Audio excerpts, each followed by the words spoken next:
Nous sommes le jeudi 20 janvier 2022. Dans les rues de Paris, certains enseignants et jeunes se sont réunis une nouvelle fois pour manifester contre le protocole mis en place dans les établissements scolaires. Ils étaient un peu plus de 31% la semaine dernière, ils ne sont plus que moins de 2% cette semaine. Le ministre de l'Éducation nationale, au cœur des scandales et des reproches quant à ses vacances dans les Baléares, il n'en reste pas moins que les revendications et les solutions apportées pour faire face au Covid dans les classes, tests, masques, ces mots qui font encore les questions de l'actualité aujourd'hui. Le parcours était le même. Rendez-vous à 14h au Jardin du Luxembourg pour défiler ensemble jusqu'au ministère de l'Éducation nationale. 2 semaines que l'expression de leur colère dure. Ce jeudi 20 janvier, c'est la cause des assistants d'éducation qui a été mise à l'honneur. La manifestation n'était pas autorisée, mais finalement tolérée. Les grévistes, moins nombreux, défilent à Paris pour maintenir la pression. Le jeudi 13 janvier, le mouvement avait rassemblé tous les syndicats de l'éducation. Si le Premier ministre Jean Castex et le ministre de l'Éducation Jean-Michel Blanquer ont promis 5 millions de masques FFP2, ce sont bien d'autres revendications qui sont portées par les grévistes.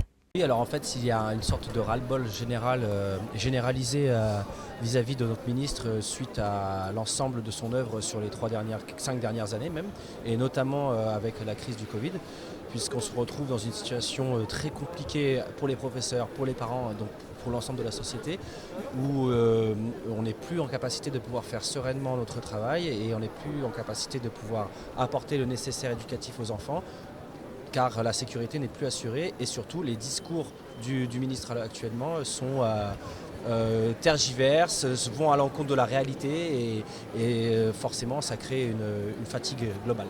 Seulement le gouvernement n'a pas mis les choses en place pour fournir assez de moyens aux professeurs pour faire du distanciel. Complètement des capteurs de CO2, ça fait des années qu'on les réclame, on ne les a toujours pas. Dans les autres pays comme l'Italie ou l'Allemagne, ils les ont depuis très longtemps. Des masques FFP2, on ne les a toujours pas non plus et on ne comprend pas.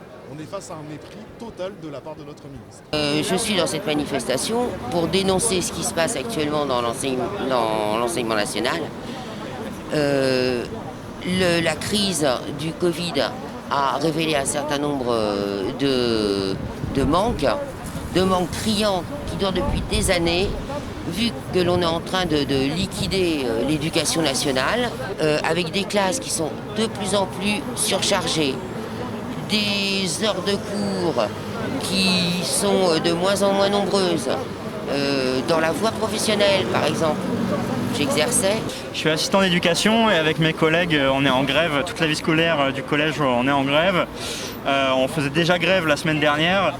Mais là, aujourd'hui, ce qu'on voudrait surtout dire, c'est que notre métier, assistant d'éducation, n'est pas considéré comme un véritable métier. On n'a pas un statut satisfaisant du tout. On est en CDI, en CDD, renouvelable tous les ans.